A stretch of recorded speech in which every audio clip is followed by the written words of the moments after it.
Vou abrir a sessão e depois vou passar a palavra ao nosso vice-presidente, Cláudio Vital, que é quem. ahm, Olá, Cláudio.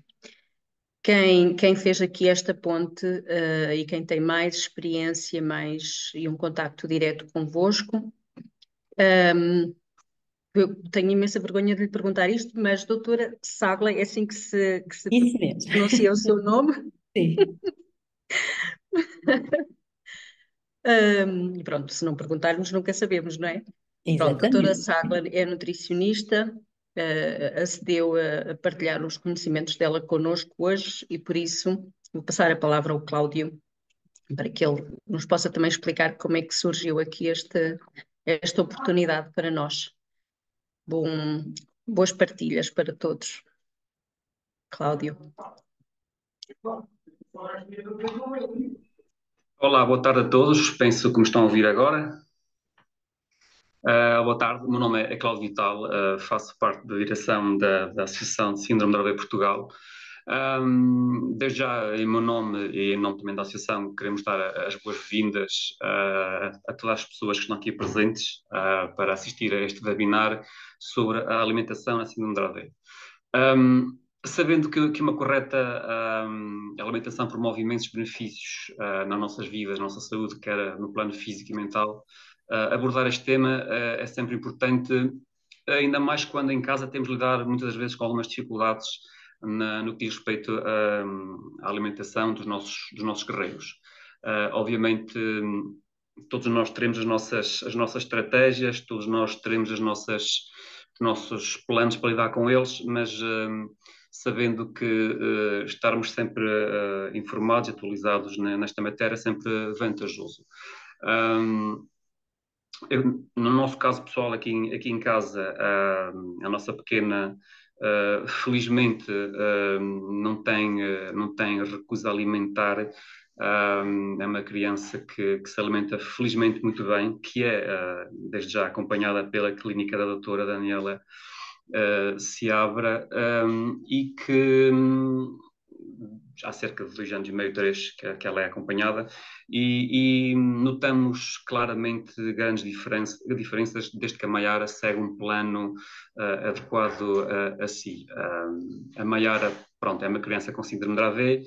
Para além disso, tem também uma paralisia cerebral, e pronto.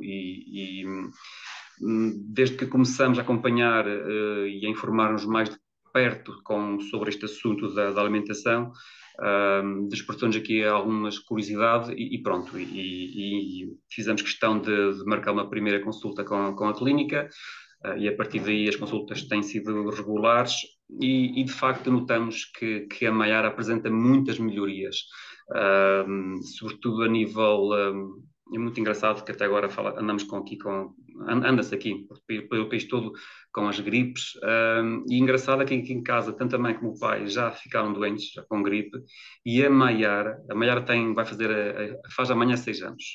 E a Maiara, por incrível que pareça, tem resistido a vírus, a viroses, a bactérias, que é uma coisa mesmo interessante.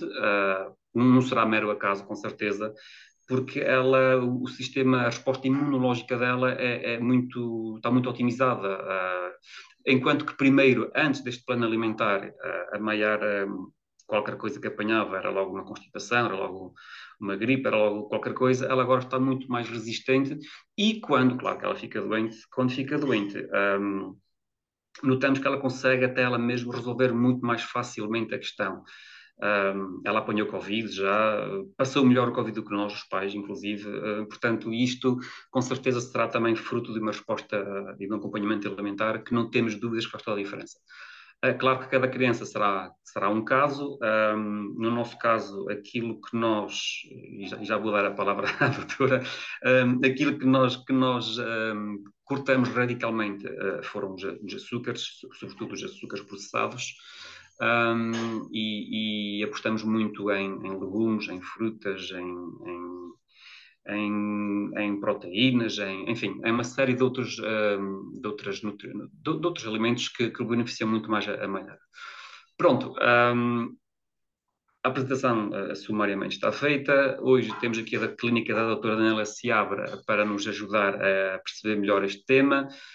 Hoje muito bem aqui representada pela doutora Shagla Sen, se não estou em erro. E pronto, e também no fim, se tivermos dúvidas, com certeza estão aqui para nos responder. Portanto, obrigado, doutora, e vamos então passar a palavra. Obrigada eu também por este convite, não é? Pela confiança também aqui no nosso trabalho. Efetivamente, é muito bom ver este seu testemunho também, não é, Cláudio? Portanto, dá aqui logo também outro peso aqui também à importância do que vamos falar hoje, não é? Muito bem, então eu posso começar a apresentação, não é? Ora bem, só um segundo. Opa.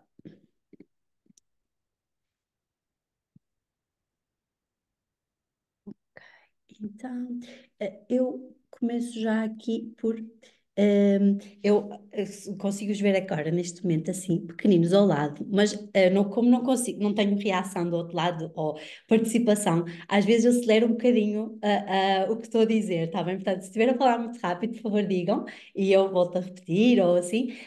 Se tiverem questões, pedia só para ficar para o final, porque já também recebi algumas das questões que vocês tinham colocado e tentei aqui também incluir já na apresentação. Portanto, no final depois haverá espaço para essas questões, portanto depois no final então poderemos ver, está bem? Mas estejam à vontade aqui para alguma intervenção, se acharem importante. Muito bem, então hoje vamos falar sobre a alimentação nesta síndrome, não é? Efetivamente, quando se fizermos, não é, uma pesquisa assim muito rápida, o que é que nós encontramos? Apenas sobre a dieta cetogénica, não é? E como aqui também o Cláudio estava a deixar o seu testemunho, há aqui muitas outras áreas em que efetivamente a nutrição terá um impacto grande. Então é sobre isso que também vos vou falar hoje e espero, se não é desta mais ou menos uma hora que temos para falar sobre isto, se eu vos apresentar um tópico novo, não é? Uma coisa que vos possa ajudar, aqui também já fico contente, está bem? No final vão ter os nossos contactos da clínica, portanto qualquer dúvida e assim também depois estejam sempre à vontade, que eu sei que assim numa primeira abordagem pode ser muita informação e se surgirem também dúvidas, estamos sempre ao dispor. Então, ora, ok. Então, o meu nome é Sagla Sen, sou nutricionista, trabalho na clínica da doutora Daniela Seabra e já trabalho com ela desde 2018, portanto já tive aqui a oportunidade de acompanhar bastantes casos com ela. A área assim maior em que a doutora Daniela começou a trabalhar foi do autismo e agora, assim, mais recentemente também na área do neurodesenvolvimento de uma forma geral, não é? Portanto, o impacto da nutrição aqui sobre estas condições que afetam a parte do cérebro. Então, eu também já tenho vindo a estudar mais nesta área da nutrição funcional e também nos últimos anos a minha área de maior, assim, atuação e que é também a minha grande área de interesse e de paixão é nutrição materno-infantil, porque efetivamente quando eu comecei a trabalhar com a doutora Daniela e acompanhar estes casos, não é, mais especiais que tínhamos, comecei também a perceber, não é, e era evidente o impacto que a nutrição, ainda na fase da pré-conceição e durante a gravidez, tem depois no desenvolvimento, não é, de certas condições. Então, acho que é uma área que tem um impacto tão grande nas futuras gerações, não é? Daí também o meu interesse, assim, mais especificamente nesta área. Então, hoje, assim, de uma forma geral, vamos falar sobre estes assuntos, que também vocês penso que já tinham sido informados, mas, portanto, vamos, assim, em pormenor, falar em cada um deles, está bem? Ora bem, então eu fui buscar este texto até direto ao site da associação, não é? Portanto, eu não vos preciso de falar sobre o que é que acontece na síndrome, não é? Portanto, acredito que todos já tenham feito, já tenham conhecimento sobre essa parte. Então, o que é que eu fui buscar aqui? Os problemas que são associados efetivamente à síndrome, não é? E destaquei aqui alguns em que a nutrição poderá ter um efeito, não é? Então, vamos falar assim sobre eles. Temos aqui, por exemplo, a coordenação, o crescimento, não é? O que é que eu penso aqui? Por exemplo, se tivermos uma hipotonia, não é? Portanto, aqui massa muscular mais diminuída, isto tem a ver com a ingestão alimentar, não é? Então pode ter aqui um impacto as características do espectro autista, incapacidades de comunicação, a parte de desenvolvimento, transtorno cognitivo, a fala, tudo isto também tem a ver com o desenvolvimento cerebral, não é? E que a nutrição também é tão importante nesta parte.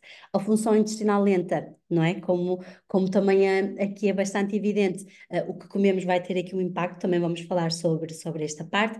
As infecções respiratórias recorrentes e otites também, porque é o nosso sistema imunitário que vai dar resposta, não é? A estas condições. Então, como o Cláudio também estava a dizer no início, efetivamente, a forma como nos nutrimos, o nosso estado nutricional, vai ter também um impacto na forma como o nosso corpo responde a estes agressores, não é? No fundo. Então, quando eu vejo isto, o que é que eu penso? Penso em possíveis deficiências nutricionais, em desbiose intestinal e alterações também gastrointestinais, que podem ser aqui causa consequência, na neuroinflamação, portanto, aqui uma inflamação a nível cerebral, não é? No sistema imunitário, que pode estar aqui em déficit, e também, por exemplo, em alterações hormonais. Então, começando aqui pelas deficiências nutricionais, o que está descrito na evidência, não é, que existe nestes casos uma deficiência de vitamina D e de ferro.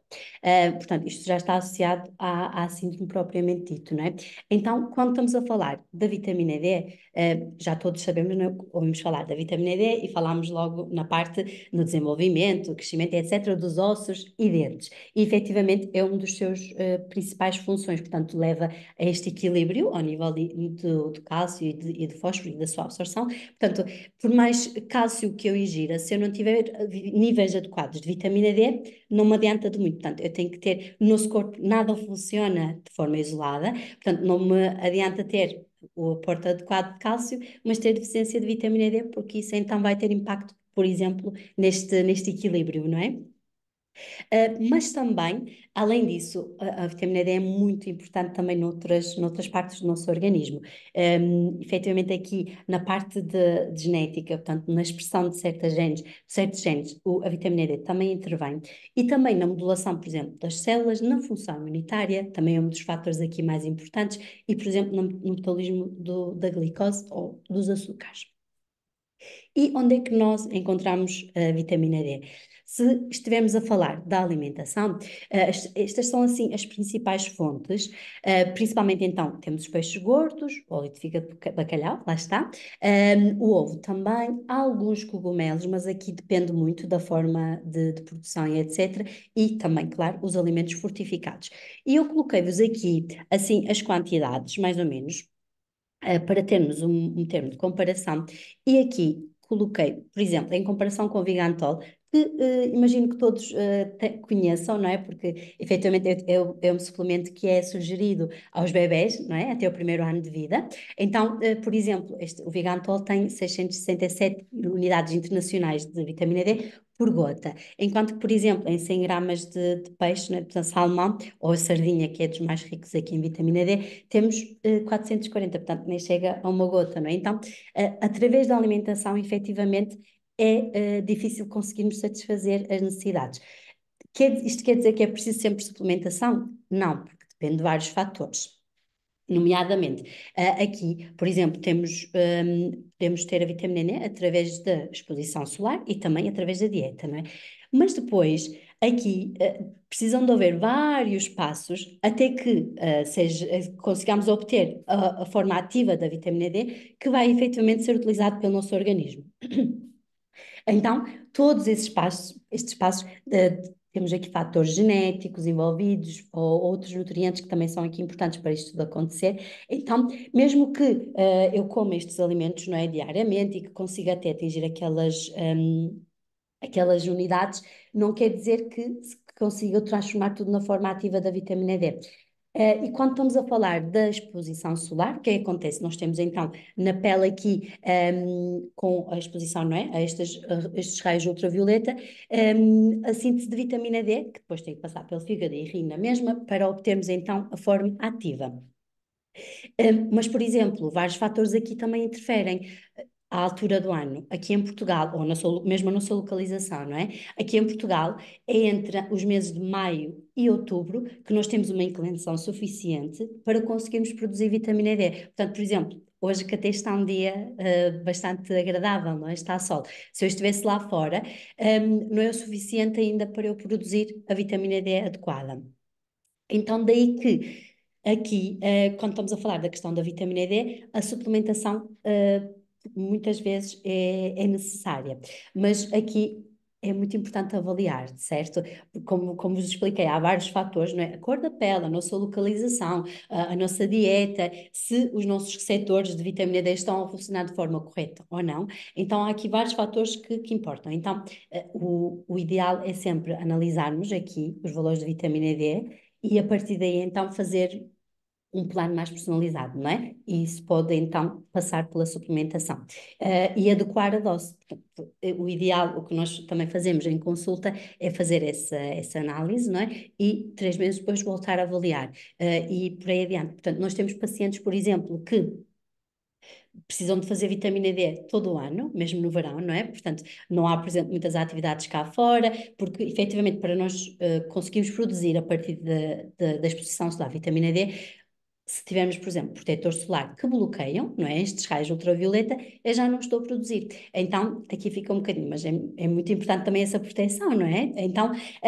se eu não tenho esta exposição suficiente, se através da dieta também não consigo, posso precisar de suplementação durante todo o ano. Mas, por outro lado, há pessoas que precisam de uma dose mais pequenina, outras de uma dose mais alta. Então, isto é muito individual, está bem? Então, é importante ir fazendo esta monitorização, não é? Até percebermos qual é a dose que se adequa a cada pessoa. Além da vitamina D, então, como vos disse, o ferro também é um dos nutrientes que já foi associado aqui a uma provável deficiência nestes meninos e que aqui também vos trouxe esta informação que é a deficiência de ferro, por si só, normalmente é a deficiência de micronutrientes mais comum em todo o mundo e muito prevalente em grávidas, bebés e crianças. Portanto, ainda temos aqui este fator, não é? Daí também a importância deste acompanhamento ainda antes de engravidar e também durante a gravidez, para termos sempre valores ótimos e de forma a evitar estas deficiências.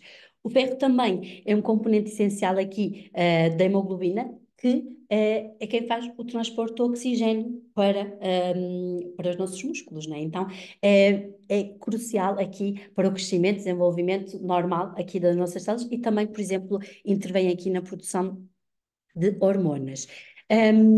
E aqui, ok. E também ao nível do funcionamento do nosso sistema nervoso também, o ferro tem um papel importante. Aqui temos diferentes nutrientes, também já vamos falar sobre eles, sobre a formação, não é, do sistema nervoso central. E aqui o ferro tem um papel também fundamental. Portanto, quando estamos a falar aqui, por exemplo, do hipocampo, que é uma parte do cérebro que está responsável aqui pela parte da aprendizagem e memória. Portanto, se nós temos uma deficiência deste nutriente, podemos estar a comprometer, por exemplo, o desenvolvimento do hipocampo e também, por exemplo, a produção de neurotransmissores.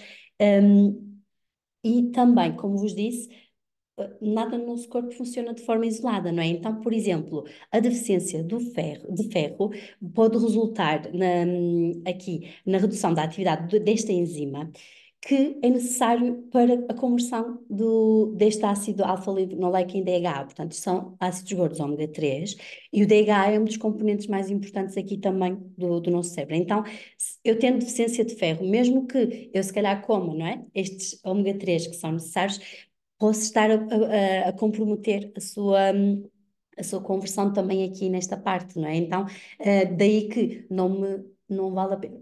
Não vale a pena, por exemplo, ok, o ômega 3 é importante, vou começar a suplementar, mas se já há uma deficiência de ferro de base, isso também pode interferir, não é, na absorção deste nutriente. Então, daí a importância de uma avaliação e, a partir daí, um plano que seja especificamente, não é, para aquela pessoa, individualizada. No fundo, isso é mesmo muito, muito importante e eu queria que também hoje ficasse aqui isso claro para vocês.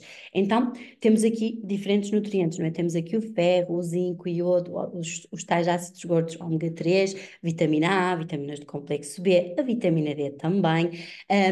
Que são aqui, também aqui neste estudo também avaliaram os probióticos e os prebióticos, não é? Já a parte aqui da relação intestino-cérebro também em análise.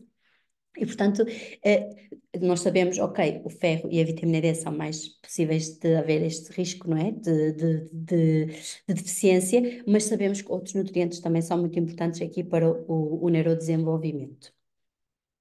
Queria-vos também aqui trazer mais um conceito aqui, que é a mitocôndria. Eu sei que tem aqui alguns esquemas um bocadinho mais complicados, mas queria vos aqui explicar melhor um bocadinho hoje, está bem? Então, no fundo, o que é a mitocôndria? Nas nossas células, temos esta mitocôndria que podemos dizer que é como se fosse um gerador de energia, certo? As nossas células precisam constantemente de energia para estarem a funcionar, portanto, não fazem também grandes reservas, portanto, precisam de estar constantemente a produzir energia. E é a mitocôndria que faz isso. Portanto, as nossas células precisam deste fornecimento constante para se manterem vivas e também funcionais, não é? Porque isso também é importante, porque não queremos uma célula que esteja a funcionar, mas que esteja a funcionar mal, não é? E a ATP é a fonte de energia para a maior parte das células, então é a mitocôndria que produz este ATP. E o cérebro é particularmente aqui um dos tecidos que tem mais mitocôndrias, ok? Então é um dos componentes aqui também que precisa de mais energia. Porque, lá está, existe esta quantidade de mitocôndrias nesse sentido, não é? Para dar resposta a isso. E se nós tivermos aqui fatores que alteram, não é, o funcionamento desta mitocôndria, podemos ter aqui várias consequências disso. Portanto, por exemplo, temos aqui a alteração da estrutura e função da atividade de enzimas, que são muito importantes para converter outras coisas e para obtermos, por exemplo, estas questões de aprendizagem e também de memória. Isto aqui também, porque é que eu trouxe este esquema? Isto é o que se passa dentro da célula, da mitocôndria, para produzirmos então esta ATP, que depois a nossa célula vai usar como energia, não é? E eu sublinhei aqui a verde tudo que são as vitaminas do complexo B que são necessários para que esta energia então seja produzida. Portanto, como podem ver, temos aqui diferentes vitaminas, temos a vitamina B3, B5, B1, B2, B7, que são muito, muito importantes para que este processo todo ocorra. Então, imaginem, se nós tivermos a falta da vitamina B2, não é? Já vai comprometer este passo e que vai comprometer todo o ciclo, certo? Isto para então percebermos que, além da vitamina D e do ferro, temos também estes fatores que podem estar a contribuir para isto, certo? E o estresse oxidativo é o quê? No fundo, é como se fosse um enferrujamento das nossas células. Aqui tem esta comparação, não é? Com uma maçã, se nós cortarmos e deixarmos assim ao ar, ela vai ficando assim oxidada, não é? Vai ficando mais amarela. Então, é como se isto acontecesse também nas nossas células. Mas, efetivamente, isto é um processo normal que ocorre nas nossas células. O que é importante? Haver um equilíbrio, certo? Entre estes radicais livres que provocam esta oxidação, este enferrujamento das nossas células e o efeito antioxidante. Portanto, o nosso corpo já tem mecanismos para fazer isto e para estarmos em equilíbrio. No entanto, podem haver fatores que podem fazer com que haja mais radicais livres, por exemplo, ou que a capacidade antioxidante do nosso organismo esteja mais reduzida, ok?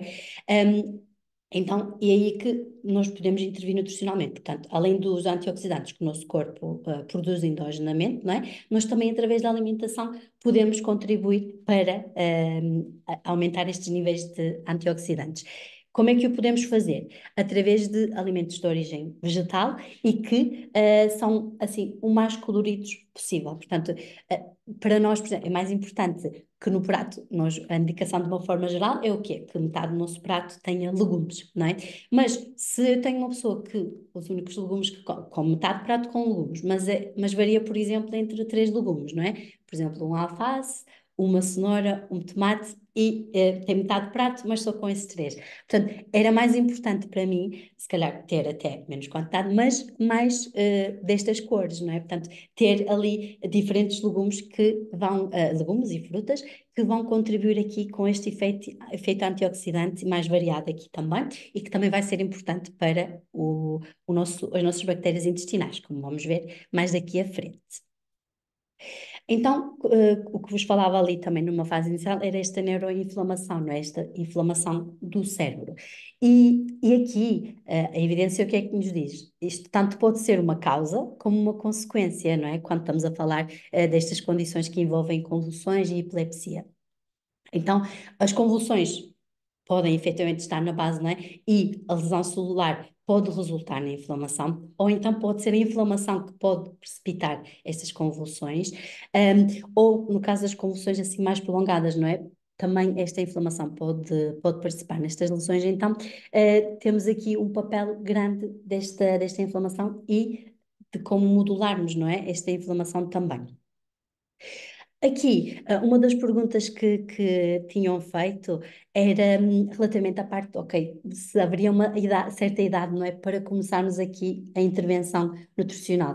E quando estamos a falar do desenvolvimento do cérebro, efetivamente temos aqui janelas de oportunidade muito importantes e que temos que garantir ali alguns nutrientes durante esses períodos. Então, o que é que nós temos aqui?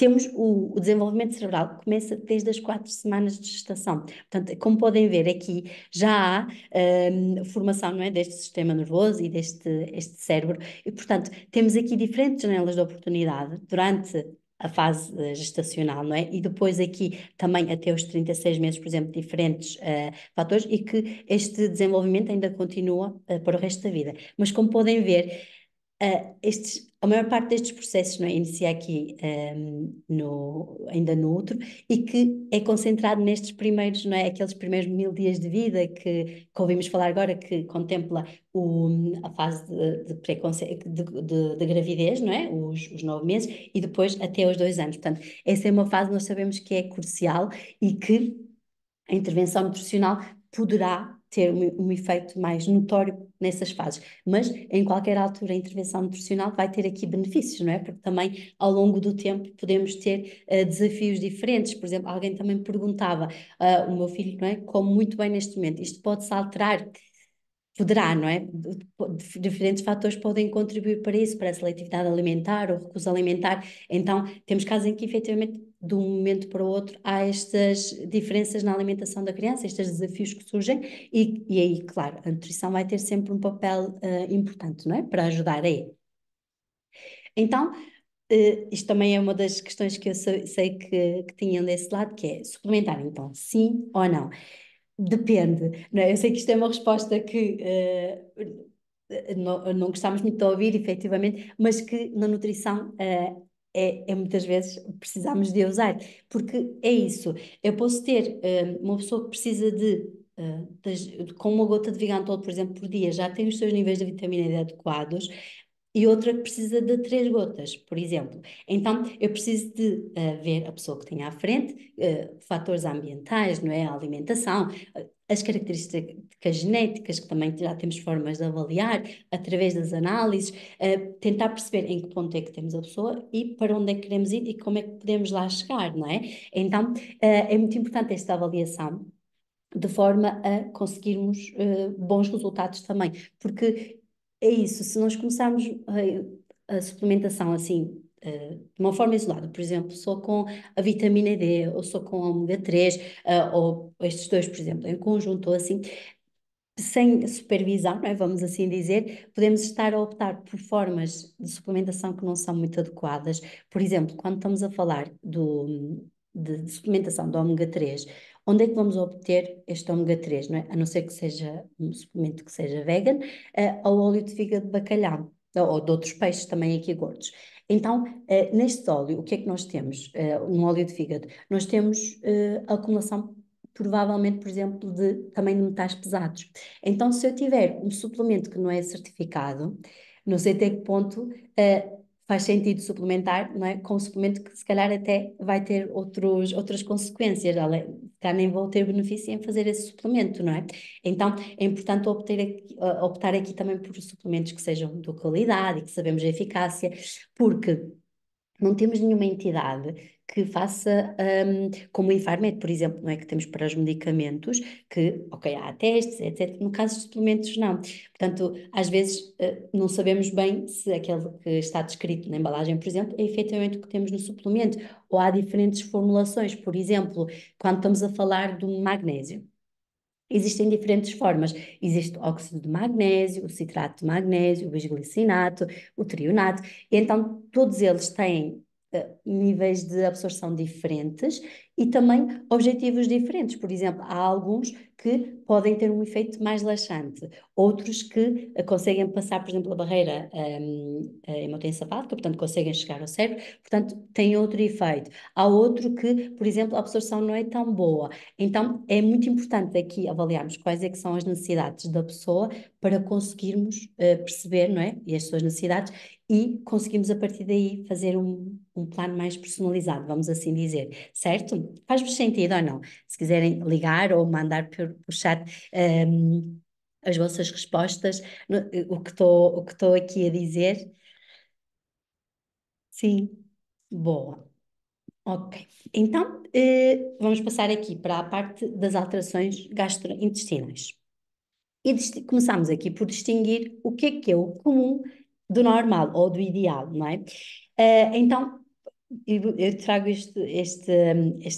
esta comparação, não é? Porque efetivamente temos muita gente em consulta que chega, por exemplo, e que foi obstipado toda a vida, não é? Isto poderão ser pessoas com 40, 50 anos, e isso é o seu normal, mas não quer dizer que isso seja o ideal, não é? Então, distinguirmos aqui o que é que queremos do considerado do comum e etc.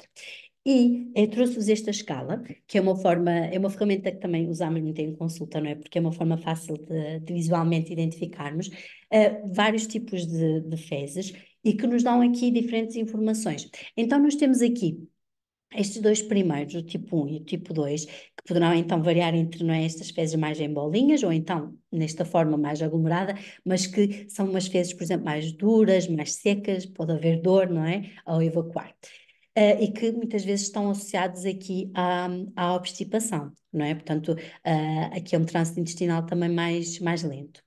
Depois temos o tipo 3 e 4, que já são umas fezes mais moldadas, mais suaves, que não provocam dor, não é? Na evacuação, portanto, estes dois são considerados o ideal.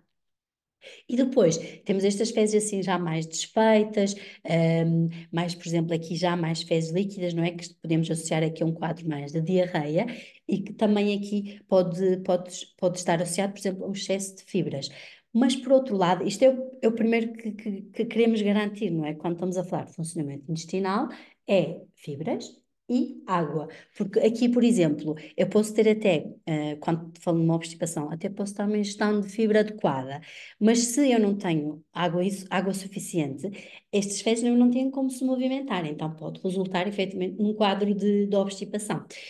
E quando estou a falar neste tipo de fezes, assim, mais no 5, 6, 7, mais desfeitas, não é? Mais líquidas, isto, por exemplo, pode-me dizer que tem um trânsito intestinal muito rápido, e isto pode significar que os nutrientes não têm tempo suficiente, não é? Para permanecer no intestino, logo não são bem absorvidos. Então, mesmo que eu tome, por exemplo, o melhor suplemento que existe, se o meu intestino não está a funcionar bem, se eu não faço a digestão, a absorção de forma correta, não me adianta de nada, não é? Então, aqui, por exemplo, isso pode ser um indicador de que os nutrientes não estão a ser absorvidos corretamente, apesar de, muitas vezes, poder haver essa ingestão adequada.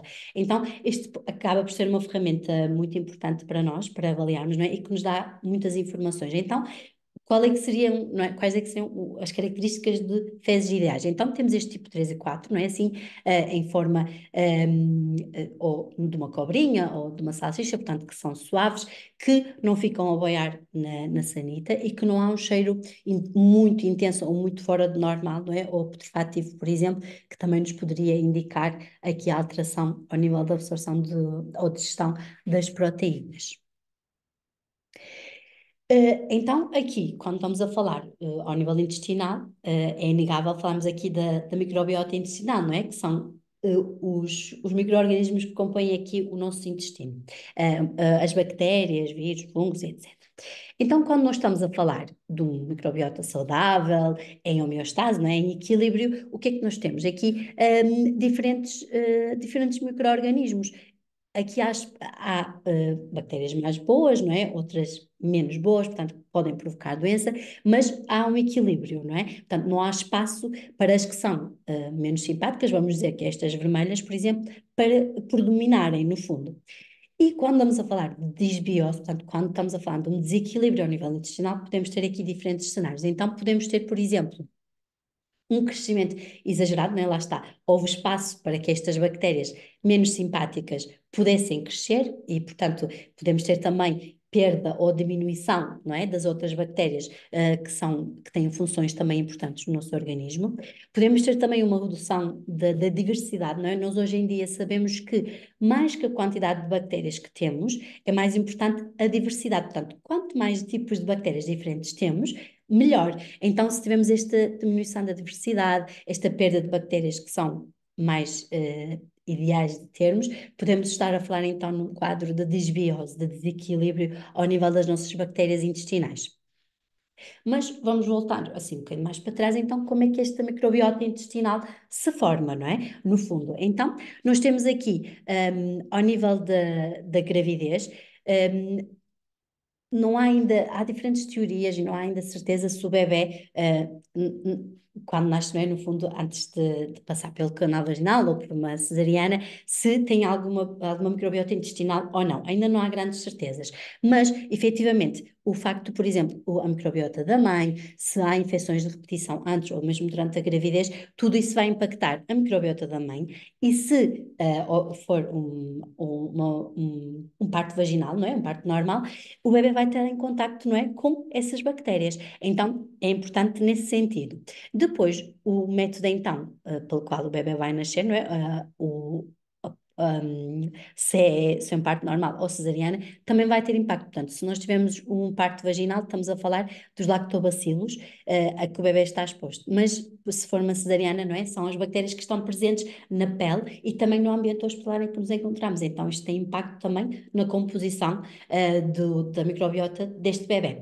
E além disso, outros fatores, não é? Até 1 ano, que são importantes nesta composição é o aleitamento materno. Portanto, através do aleitamento materno, o bebê vai recebendo bactérias e também prebióticos, que são, no fundo, os alimentos que vão alimentar, ou as fibras que vão alimentar as nossas bactérias.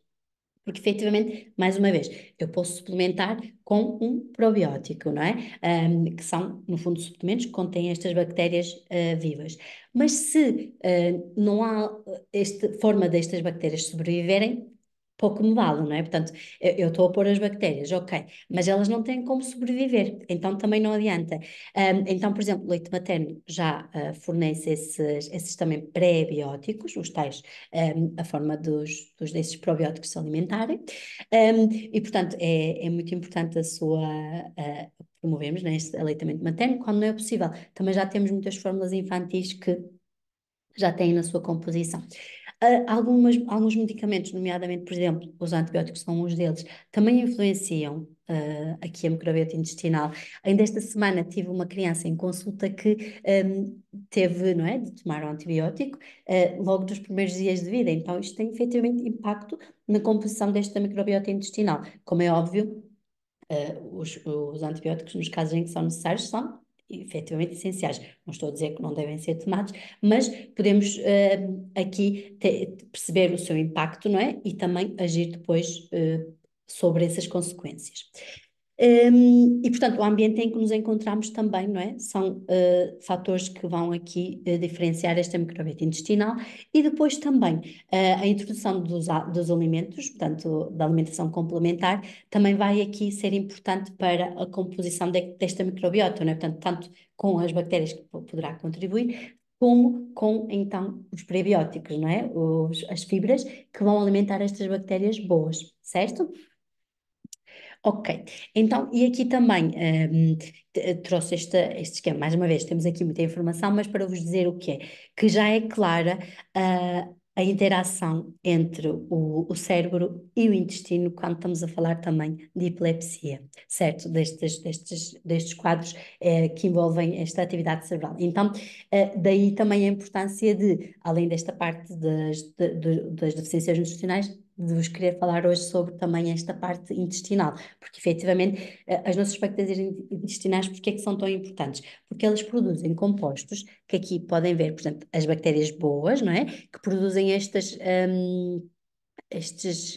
ácidos gordos de cadeia curta, que depois servem de substrato, por exemplo, para a produção de neurotransmissores, não é? Portanto, podem ver aqui esta ligação entre estas bactérias, estes produtos que as nossas bactérias produzem e a importância delas para o cérebro. Então, se eu tiver, lá está, esta boa composição, estas bactérias boas, se eu alimentar estas bactérias, elas vão então produzir estes compostos que são muito benéficos para o nosso organismo e que podem resultar, não é, em episódios de epilepsia também mais reduzidos. Enquanto que estas bactérias menos simpáticas vão produzir outro tipo de compostos, não é? E não vão produzir estas boas que o nosso corpo precisa, e isso também tem então impacto aqui no funcionamento do nosso cérebro e também então poderá ter na frequência destes episódios. E quando estamos a falar então de fibras, não é? Como falava inicialmente, é o que nós sabemos assim de uma forma geral, ok, obstipação, não é? Fibras. Mas aqui também uma distinção entre os tipos de fibras, não é? Então nós temos, eu trouxe-vos aqui esta imagem, porque acho que representa bem o que quero falar, que é, temos aqui uma maçã que parece ter sido assada, não é? E temos aqui os dois tipos de fibras, portanto, aqui na casca nós temos os tipos de fibra insolúveis, portanto, que aqui de uma forma fácil assim para vocês perceberem, quando as cozinhamos, não é? Elas não se desfazem, assim como, por exemplo, estas frutas com casca, não é? As couves, não é? Nós cozinhamos muito, elas ficam ainda quase íntegras, não é? Então, este tipo de alimentos aumentam o volume e a fluidez das fezes e estimulam a que haja este movimento, não é? Através do nosso intestino e, portanto, aceleram o trânsito intestinal. Então, se eu tiver uma obstipação, este tipo de fibras poderão ser mais interessantes. Por outro lado, na parte de dentro, não é? Deste maçã, já temos um tipo de fibra que é mais, que se desfaz mais facilmente. Então, este tipo de fibras, que também estão presentes, por exemplo, nestes alimentos, aumentam o tempo de digestão, não é? Como eu vos dizia, se tivermos então um quadro de diarreia, eu posso ter este tempo de digestão diminuída e, portanto, como consequência, a absorção dos nutrientes. Então, eu aqui pus este preferir, mas no caso, quando estivermos a falar numa diarreia, não é? Mas, efetivamente, então, tem esta capacidade antidiarreica e que poderão ser então importantes. Depois desta informação, podemos enviar, Cláudia, depois posso fornecer, não é, estes slides ou assim, portanto, para vocês também ficarem, mas de uma forma assim simples, os que são quando cozinhados não se desfazem, portanto, aceleram aqui o trânsito intestinal, portanto, num quadro de obstipação podem ser benéficos. Por outro lado, se estivermos a falar de um quadro de mais de diarreia, então estes solúveis poderão ser mais interessantes. E não podíamos falar aqui do sistema imunitário, não é? Sem falar do intestino. Então, daí também vos ter trazido primeiramente a parte do intestino para a seguir falarmos do intestino. Isto porquê? Porque 70% a 80% das nossas células imunitárias estão no nosso intestino. Então, há uma interação efetivamente entre estas bactérias, não é? Que temos presente no nosso intestino e estes produtos que elas produzem, os metabolitos, estes componentes, e as nossas células imunitárias. Então, se nós temos uma alteração ao nível das bactérias, isso vai se refletir também nas nossas células imunitárias e, consequentemente, na sua resposta imunitária, certo? Então, se nós tivermos o cenário ideal, não é? Então, em que temos uma dieta saudável, adequada para aquela pessoa, temos, portanto, aqui, não quer dizer que seja só através de suplementos, não é? Mas que tenhamos, por exemplo, mesmo através da alimentação, aqui estas bactérias boas, por exemplo, o aleitamento materno, o nascimento pelo canal vaginal, portanto, um parto normal, tudo isso vai contribuir para um funcionamento cerebral normal e também, por exemplo, um microbiota intestinal, não é? Este grupo de bactérias que temos no intestino, também adequado, que vão produzir aqui estes compostos, que vão servir para a produção dos neurotransmissores, portanto, tudo isto vai funcionar de forma adequada. Aqui também vos queria falar deste componente que temos aqui, que é a microglia, que são umas células imunitárias que existem no nosso cérebro e que podemos falar delas como se fossem tipo uns polícias. Então, todo o nosso sistema imunitário é como se fossem polícias, bombeiros, não é? Portanto, elas vão identificar aqui agressores, portanto, tudo que seja perigoso e que vão dar então resposta para nos proteger. Então, a microglia, a sua função principal é proteger o nosso cérebro. Então, quando nós temos este cenário ideal, não é? Em que temos, através da dieta, do nosso ambiente, os componentes certos, temos esta microglia que funciona muito bem, portanto, temos aqui um comportamento e cognição consideradas normais. No entanto, quando estamos a falar de outros fatores, não é, que também já vos falei aqui anteriormente, por exemplo, o nascimento por parte cesariana, uma dieta que não seja saudável, infecções e a consequente toma, por exemplo, de antibióticos, fatores aqui estressantes, tudo isso pode contribuir então para o anormal funcionamento desta microglia. E o que é que acontece? Enquanto que neste cenário, não é, tínhamos um corpo que está em modo saudável, não é, de relaxamento, em que consegue dar resposta, quando temos aqui, no fundo, o corpo inflamado, por exemplo, não é, aqui sinais de que existe uma inflamação, todos estes processos ficam comprometidos. E se também tivermos esta alteração ao nível da microbiota intestinal, lá está, temos estes componentes que também vão dar outra informação ao nosso cérebro e que pode resultar aqui numa resposta imunitária muito diferente de quando temos este cenário, certo? Ok, então o que é que nós podemos fazer para reforçar, não é? Ou para ajudar o nosso sistema imunitário a funcionar da melhor forma? Coloquei aqui em primeiro lugar o intestino, certo? É como eu estava a dizer, temos 70 a 80% das células aqui. Se há alguma alteração neste sentido, não vai funcionar bem. Portanto, eu preciso de garantir que a minha digestão está ótima, a absorção está ótima, que não tenho ali bactérias intestinais que são mais prejudiciais, não é? E que as boas predominam. Portanto, o intestino é fundamental para, eu diria, o primeiro passo, não é? Para termos um sistema imunitário que responda de forma adequada. O sono também, portanto, se não houver um sono que seja recuperador, isto pode ter também impacto na forma como o nosso sistema imunitário vai responder. E depois, falando especificamente da parte nutricional, não é? De nutrientes específicos, temos a vitamina C, que intervém aqui em diferentes processos deste sistema imunitário, a vitamina D, como eu vos tinha dito, não é? Um modulador aqui também imunitário, a vitamina A, zinco e selênio, se formos a destacar, não é? São bastante aqui importantes. E passando aqui depois para a parte das dietas, não é? Como estava a dizer, quando nós falamos sobre a síndrome de Dravet, qual é que é a primeira coisa que nos aparece, não é? Se fizermos uma pesquisa rápida, é apenas a dieta cetogénica, não é? E até agora eu já vos falei aqui em diferentes componentes que são importantes aqui para o funcionamento cerebral. Então, falando sobre a dieta cetogénica, o que é que acontece exatamente? Então, este é um tipo de dieta com elevado teor em gorduras e aqui muito baixa em termos de hidratos de carbono.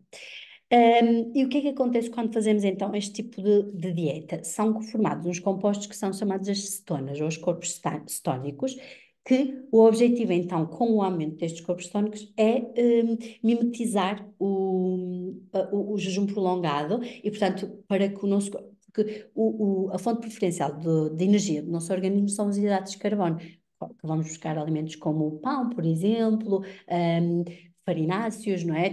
Fruta também aqui é rica em hidratos de carbono. Essa é a fonte preferencial do nosso organismo. Então, quando esses hidratos de carbono são restritos, não é? O corpo começa a utilizar outras formas de energia, nomeadamente a gordura e a proteína. Então, a ideia com esta dieta é mimetizar, portanto, criar um ambiente que simula aqui um jejum prolongado e que então o corpo funcione de outra forma, não é? Ou que vá buscar energia aqui de outra forma. Então, o que se pensa que acontece, porque isto também, os efeitos depois, ou a forma como esta dieta funciona, também não é muito clara ainda, mas efetivamente há benefícios, não é? E, portanto, altera aqui o metabolismo energético ao nível do cérebro e também dos neurotransmissores e poderá ter uma ação anti-inflamatória e estabilização aqui das membranas. E, portanto, tudo isto resulta na menor probabilidade de uma crise epilética. Há também aqui alguma evidência que mostra que esta dieta pode beneficiar, não é?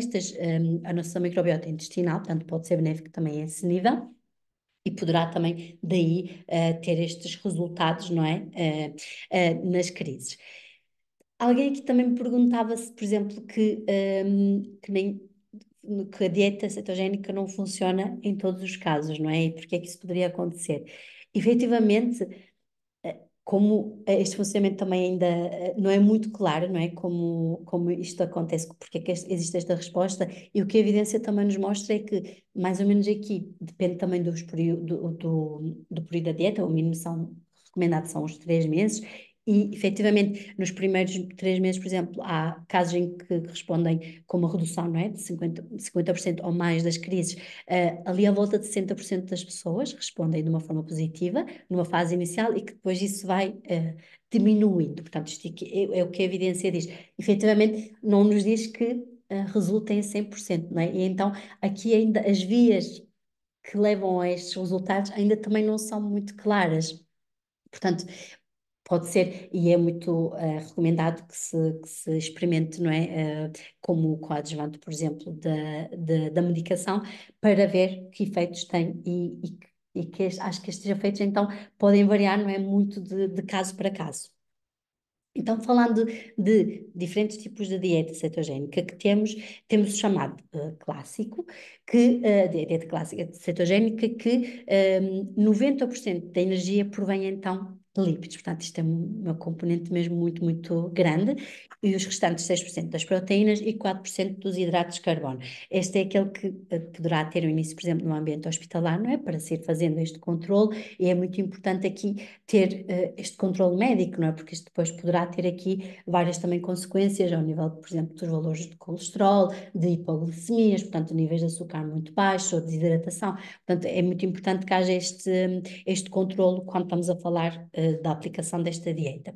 Depois, com os triglicerídeos de cadeia média, que é considerado menos restritivo, e em que aqui 60% então das calorias, não é? Das necessidades são satisfeitas a partir de lípidos, mais uma vez, aqui era 90, passamos para 60, e que são então estes triglicerídeos de cadeia média, que são principalmente através de suplementação também, e que são a partir do óleo de coco, por exemplo. Não sei se alguém aqui também já terá tentado ou já ter ouvido falar. E depois a dieta de Atkins modificada, que isto foi uma dieta que inicialmente foi criada com o objetivo de perda de peso, mas que depois se foi percebendo o efeito também ao nível dos episódios de epilepsia, e que aqui não há uma restrição tão grande, como por exemplo nesta clássica, ou mesmo aqui, não é? É menos restritiva ainda do que esta dieta, e que apenas limita aqui um bocadinho mais a ingestão de hidratos de carbono, e que estes devem ser consumidos sempre aqui com alguma fonte de gorduras. E em termos de proteína também não há grande limite, mas eu aqui também já fico com um bocadinho com mais dúvidas, não é? Porque temos uma capacidade máxima para metabolizar esta proteína, portanto, aqui também é importante percebermos, ok, qual é a quantidade que deve ser ingerida.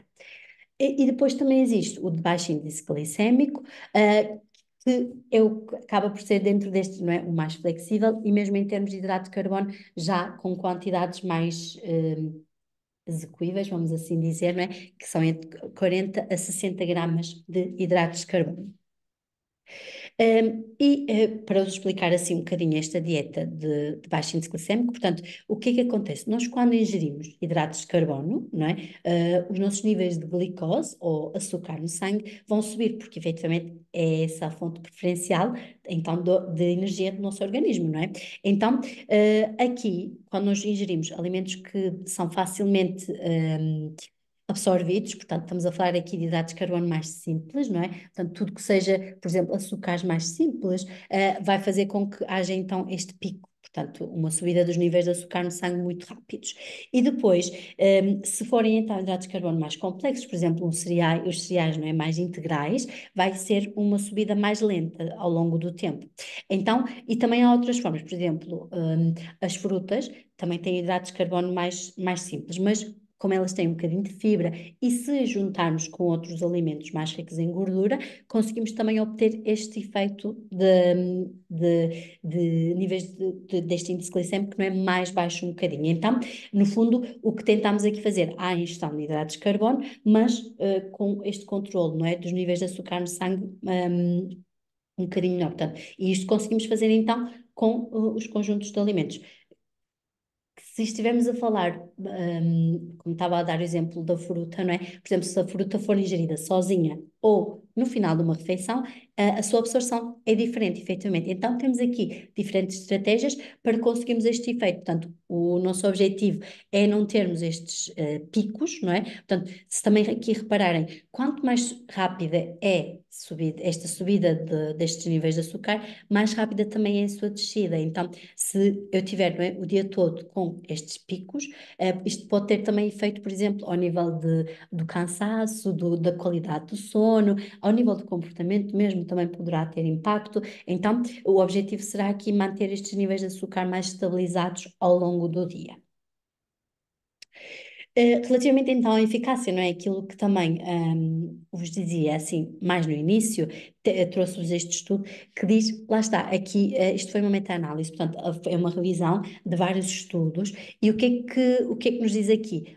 Que nos primeiros 3 meses, então, com a dieta cetogénica, não é? Houve uma redução em mais de 50 ou mais por cento das convulsões, 63%, aos 6 meses 60% e com 12 meses de 47%. Portanto, se reparem, ao longo do tempo, não é mesmo com a dieta, a eficácia poderá estar aqui a diminuir, mas efetivamente não há ainda uma grande explicação para esta ocorrência, não é?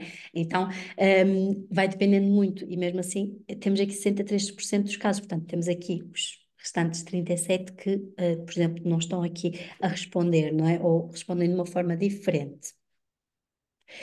E depois também passando aqui um bocadinho para os desafios na alimentação, não é? Porque é isso, não é apenas ingerirmos os alimentos ou tomarmos suplementos até certos, se não há uma absorção, uma digestão correta, não é? E depois também se eu juntar a isso, por exemplo, uma disfagia, não é? Alguma dificuldade ao nível da mastigação ou de deglutição, ou se estivermos a falar de uma perda de apetite, que aqui muitas vezes também está associado a alguns medicamentos, que estamos a falar também na síndrome, ou uma seletividade alimentar, não é?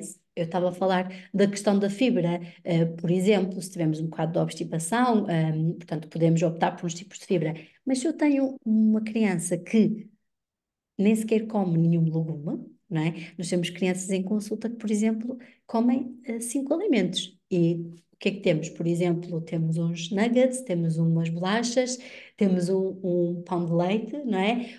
Ou temos um miúdo que bebe água só de uma marca específica, portanto, mesmo que se coloque outra água naquela garrafa, ela vai reconhecer. Então, temos aqui vários fatores, não é? Então, nesta criança, eu vou trabalhar de uma forma muito mais lenta e aqui, por exemplo, a suplementação poderá ser benéfica. E temos que ver aqui como é que o vamos introduzir também, não é? Então temos aqui diferentes desafios. Portanto, esta obstipação, por exemplo, também pode interferir aqui ao nível da absorção dos nutrientes e também, por exemplo, na desintoxicação. Mesmo que eu faça uma desintoxicação não é muito boa, tenho uma boa alimentação, se eu tenho obstipação, portanto, se não consigo eliminar aquilo que o meu corpo desintoxicou, também nada feito, certo? Portanto, temos estes desafios que podem surgir, mais uma vez aqui, em diferentes alturas, não temos assim, um efeito de casa que digamos, ok, a partir desta idade isto pode acontecer. Não, a disfagia, pelo que percebi aqui pela evidência, também é mais comum na síndrome, numa fase até mais adulta, não é? Mais posterior, mas esta questão, por exemplo, da perda de apetite, da seletividade, da obstipação, poderão ser desafios que poderão aparecer desde cedo. Poderemos aqui tentar arranjar formas de contornar, não é? Então, existe uma dieta ideal, quando estamos a falar de síndrome, existe a dieta ideal para a pessoa que eu tenho à frente, não é? Vamos supor que temos, não é, uma pessoa que tem a seletividade alimentar, então eu tenho que arranjar aqui, se calhar a dieta cetogénica não a vou conseguir aplicar, não é? Numa fase inicial. Então, se estiver a falar de um bebé, de uma criança mais pequenina, não é? Se calhar vai ser mais fácil, mas numa criança mais crescida, por exemplo, já poderá ser mais desafiante mesmo para o resto da família, então temos que ter estes fatores todos em conta, não é? E talvez adotar ali o tipo de dieta cetogénica, por exemplo, para aquela família, porque também se não for sustentável, também não faz sentido, não é? E se eu tenho, por exemplo, deficiências aqui nutricionais, porque não estou a absorver bem, ou porque tenho uma característica genética que faz com que a absorção não seja ótima. Então, há tantos fatores que podem interferir, não é? Fica um bocadinho difícil de percebermos, ok, esta é a dieta ideal para esta síndrome. Neste momento não temos essa indicação, não é? A dieta cetogénica, efetivamente, parece ter estes, aqui bastante, ser bastante benéfico, não é? Já há muita evidência nesse sentido, mas é importante aqui também tentarmos ver a pessoa que temos à frente e a partir daí então delinear um plano. Mas há alimentos que eu diria que não trazem aqui benefício, não é? Para a condição, no fundo, que seria tudo que sejam alimentos processados, não é? Quando, por exemplo, vos falava há bocadinho das nossas bactérias intestinais, não é? As nossas bactérias boas, elas alimentam-se das fibras que nós vamos obtendo, por exemplo, dos legumes, das frutas, também dos cereais integrais, enquanto que as bactérias que são as menos simpáticas, não é? As que provocam doença, vão se alimentar de quê? De açúcares, de alimentos processados. Portanto, eu diria que se houver alimentos que sejam para evitar, poderíamos começar por esses e privilegiar uma alimentação mais de descascar mais e de desembalar menos, no fundo, não é? Portanto, optarmos por estes alimentos mais presentes na sua forma natural, ou mais como os legumes, as frutas, as sementes oleaginosas, todos esses proteínas, não é? De origem animal ou vegetal. Portanto, estes alimentos que poderão então fazer aqui mais sentido privilegiarmos e outros que não vão ser assim aqui tão benéficos de uma forma geral. Alguém também falava aqui como é que se podia evitar, não é? Que as crianças optem por alimentos mais açucarados, por exemplo. Portanto, aqui nos primeiros anos, não é? Temos mais facilidade porque somos aqui nós, os pais ou os cuidadores, que o decidimos, não é? E essa é a nossa responsabilidade nesta dinâmica, que é disponibilizarmos os alimentos, portanto, somos nós, não é? O cuidador que decide o que é que a criança come, quando. E como, não é? E a criança vai escolher aqui se come ou não aquele alimento. Então, por exemplo, os fatores, já desde a gravidez, nós sabemos que o bebê vai, no fundo, memorizando, não é? Os sabores dos alimentos que a mãe come. Então, nós, de uma forma natural, já temos uma preferência maior por alimentos mais doces. Isto porquê? Porque, se estivermos a falar assim, geneticamente, esses alimentos são considerados mais seguros, porque quando falamos no homem que, por exemplo, tinha que caçar, não é? Para comer e procurar o alimento, os alimentos que por norma eram os doces eram os seguros, não é? Se estivermos a falar, por exemplo, das frutas e tudo mais, então é como se nós tivéssemos essa informação genética e por daí que um bebê numa introdução alimentar vai ter sempre preferência ou vai aceitar muito mais facilmente alimentos doces do que outros que são com sabor mais amargo, por exemplo. Então, o que a mãe come durante a gravidez vai já dar informação ao bebê de alguns alimentos. Então, se houver a ingestão destes alimentos que são mais, por exemplo, amargos, mais estes legumes, não é, com sabor mais intenso, mais forte, o bebê, os estudos já nos mostram que pode aceitar mais facilmente esses alimentos, é como se já tivesse essa memória, não é? Então isto é muito interessante.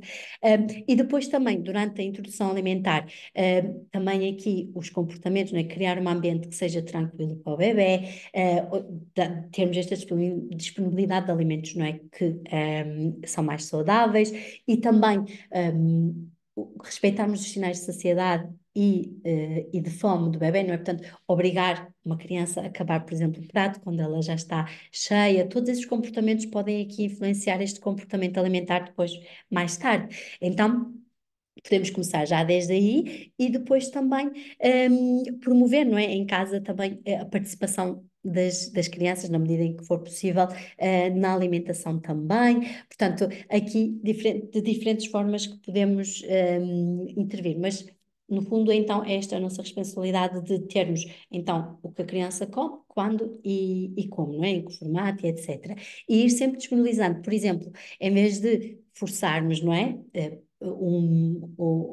A ingestão de um certo legume, por exemplo, temos aqui na imagem os brócolos, é disponibilizarmos esse alimento, darmos, não é, nós o exemplo.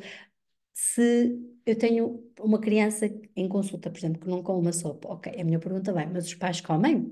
Não é? Portanto, se os pais não comem, mas estão a obrigá-la a comer, se calhar não é? Não faz muito sentido. Então, começarmos aqui assim, por esta parte mais básica, é muito importante. Então, o que eu proponho, por exemplo, quando tenho esta recusa alimentar, muitas vezes com os legumes, é apresentar pequenas quantidades para a criança e ter sempre disponível, portanto, sem forçarmos.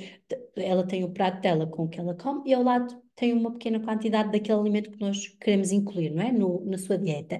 E, portanto, sem forçar aqui, e em vez de, por exemplo, usarmos, olha, mas experimenta, que é bom, podemos usar expressões como, olha, este alimento é duro ou escorregadio na língua, ou pica a língua, por exemplo. Olha, queres dar um beijinho? Portanto, só, por exemplo, nós, desde estarmos confortáveis na presença de um alimento, não é? Quando estamos a falar de uma seletividade alimentar muito extrema, eu tenho crianças que nem sequer se conseguem sentar à mesa, ou não conseguem ver, por exemplo, um alimento de cor verde que têm logo vontade de vomitar, não é? Então, desde esse momento de eu estar confortável na presença de um alimento até colocar na boca, mastigar e engolir, são 32 passos. Então, se eu tiver uma criança que não come de todo brócolis, não é? E depois começa a tocar no brócolis, para mim já é um avanço, não é? Quando estou a falar assim de um quadro mais grave de seletividade alimentar. E se depois ela até coloca na boca, e depois deita fora, não é? Portanto, o importante aqui é irmos insistindo, portanto, sem forçar nunca, portanto, irmos expondo, ir brincando, por exemplo, com os alimentos, fazer algumas atividades que envolvam também estes alimentos, tudo isso pode ajudar a melhorar um bocadinho, não é? Esta parte também da seletividade alimentar.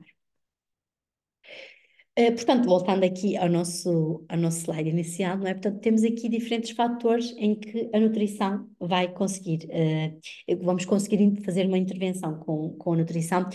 Ainda há pouco tempo tive uma formação em que a formadora dizia: a nutrição não é tudo. Mas sem nutrição não temos nada. Então, no fundo, nós podemos imaginar isto como é a nossa fonte de energia. Não é? Imaginem se tivermos um carro, o carro precisa de gasóleo para funcionar e, por exemplo, gasóleo, gasolina, não é? O que é que seja o tipo de combustível, e óleo, por exemplo. Mas o óleo não é igual para todos os carros, pois não. Portanto, existem diferentes tipos, diferentes marcas e dependendo do carro temos diferentes tipos de óleos. Então, no fundo é isso, cada um de nós é como se fosse um tipo de carro e que precisa de um certo tipo de óleos, não é? Então, aí é que este plano mais individualizado, personalizado, entra, certo? Então, podemos aqui ter diferentes ações com intervenção nutricional, dependendo também do caso que temos. Então, eu tinha aqui algumas das perguntas que já tinham enviado. E penso que já fui respondendo aqui também a algumas delas, mas então esta seria assim o que eu tinha para vos trazer hoje.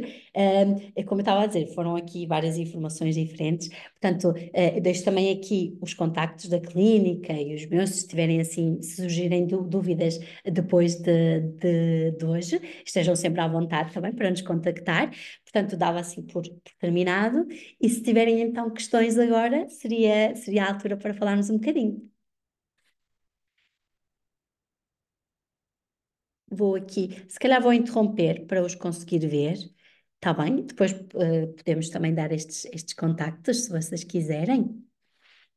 Portanto, se tiverem assim alguma questão, para além das que já fomos aqui falando, estejam à vontade.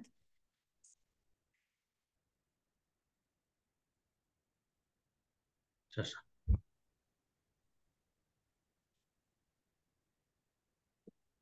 Pode ser pelo chat, se quiserem falar, estão à vontade. Ou então depois podem também mandar uma mensagem. Aqui pode haver dúvidas que são comuns, não é? O que umas pessoas têm e que até poderá ser útil, portanto, poderá fazer assim sentido, mas estejam à vontade também depois, posteriormente, por mensagem.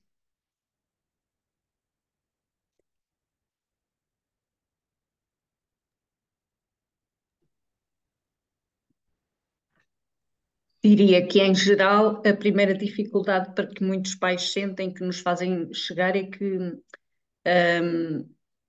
é fazê-los comer, é ultrapassar aquela primeira questão da seletividade alimentar. Muitas vezes a gente até nem percebe muito bem de onde vem, não é? Porque todas estas coisas de que estava a falar, estas estratégias de que, por exemplo, deixar à vontade, disponibilizar os alimentos, não forçar, não.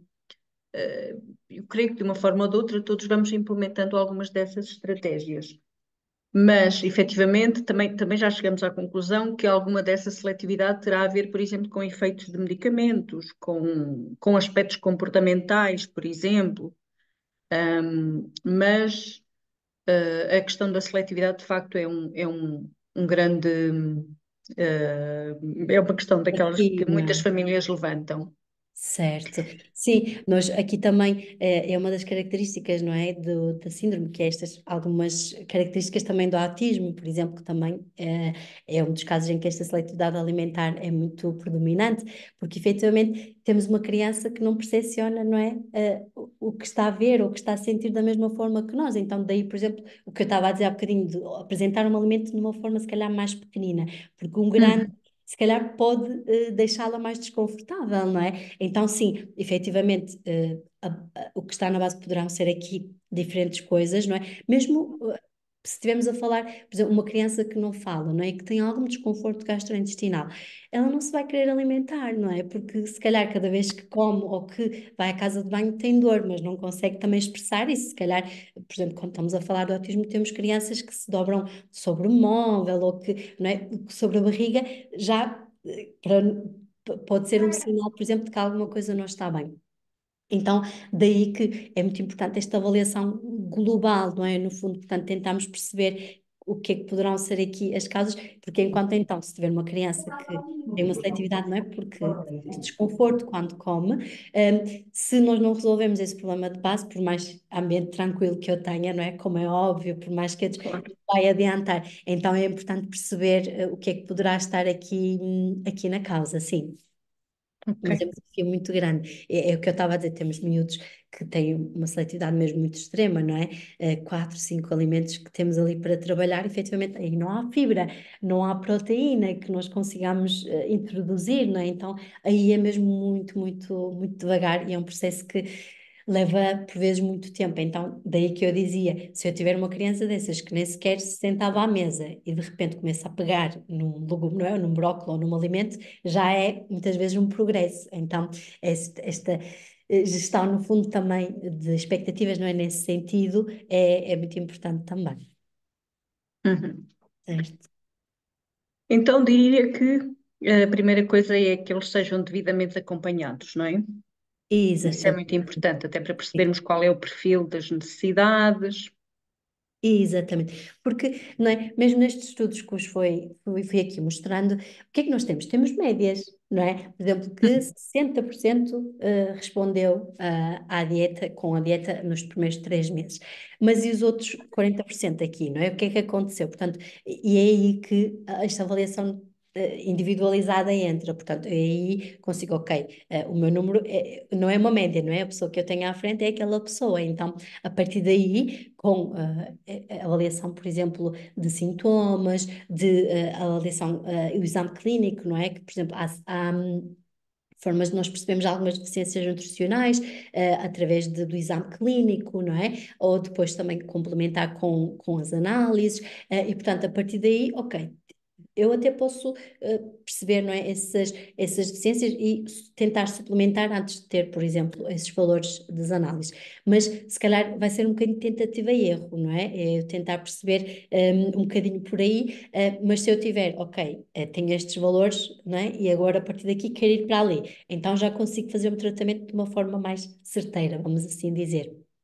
Portanto, quando estamos a falar assim desta questão de suplementação, daí ser também tão importante esta avaliação individualizada, não é? Nesse sentido, porque efetivamente, e vocês aqui da associação, acredito que não tenham, se calhar, duas crianças com síndrome, não é? Que sejam iguais, não é? Uns vão apresentar umas coisas, uns sintomas, outros outras, então é importante também tendo em conta isso, não é? Quando estamos a falar do autismo, e é perturbação do espectro do autismo, não é?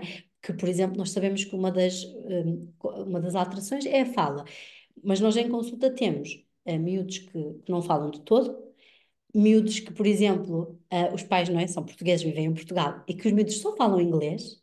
Pois é. Temos miúdos que só repetem, não é, o que estão a ouvir. Então, é isso, é um espectro, não é? Temos aqui diferentes manifestações de mesma alteração. E daí também a dificuldade, muitas vezes, em termos evidência que suporte, que diga, ok, ou um protocolo, não é? Que isto vai funcionar para todos. Isso também é muito difícil. Então, daí a importância desta avaliação individual. Tenho mais uma questão. Reparei que há aqui muita informação e muito desenvolvimento a partir da dieta cetogénica. De facto, alguns dos nossos filhos experimentaram, não uns com mais sucesso, outros com Uhum. menos. Aquelas dietas que nos falou depois de ter falado pela primeira vez da dieta cetogénica são variações e adaptações da dieta cetogénica, Exatamente, incluindo a última, aquela que tem como base o índice glicémico. exatamente, sim, Acha sim. que é digamos assim, a linha orientadora para uma alimentação mais adequada para crianças e jovens com síndrome de Dravet? É esta linha com as suas diferentes adaptações e variações? Sim, efetivamente, então, o que a evidência nos mostra é isso, não é? Que a dieta cetogénica aqui poderá ser um dos primeiros, a primeira linha de tratamento, sendo a medicação, logo aqui, até há alguns estudos que defendem que poderia ser a primeira, não é? Aqui Uhum. também de tratamento. Efetivamente, sim, temos aqui diferentes variantes, não é? E aqui a prescrição, no fundo, é muito importante também o grupo multidisciplinar, não é? Portanto, tentámos perceber, em termos de medicação, se faria sentido também a dieta mais restritiva ou não é? Portanto, o que é que faria mais sentido naquele caso? E depois, a partir daí, temos as variantes da dieta, não é? Portanto, que podemos ir aqui. Que é isso, se eu fizer uma dieta que é, ok, consigo fazer a dieta cetogénica clássica, não é? Portanto, aquela que é mais restritiva no fundo, ok, esta é a ideal para experimentar. Mas se depois não é sustentável, não é a longo prazo, porque a recomendação é de pelo menos 3 meses, mas se não é sustentável, se calhar mais vale começar por uma variação dessa dieta menos restritiva e a partir daí até tentar evoluir, não é?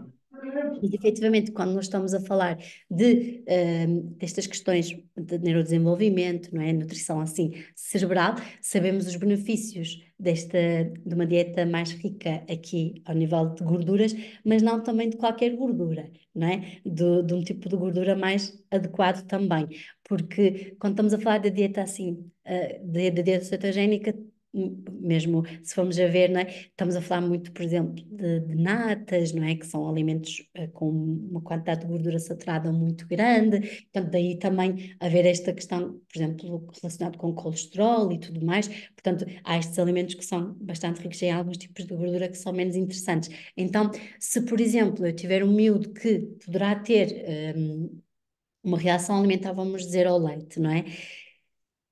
Não sei até que ponto vai haver benefício também dessa restrição tão grande ou de incluir estes alimentos que o miúdo pode estar a reagir de outra forma e pode provocar, por exemplo, um desconforto gastrointestinal, não é? Então, é tentarmos perceber o que é que seria execuível para aquela família também, isso é muito importante, não é? E a partir daí tentarmos adaptar, no fundo. Portanto, temos aquelas 4 variantes, umas mais restritivas do que outras, e que conseguiríamos aqui, em muitos dos casos, não é? Conseguir chegar a um que pudesse funcionar para aquela família, para experimentar, para ver que efeito é que poderia ter. Uhum.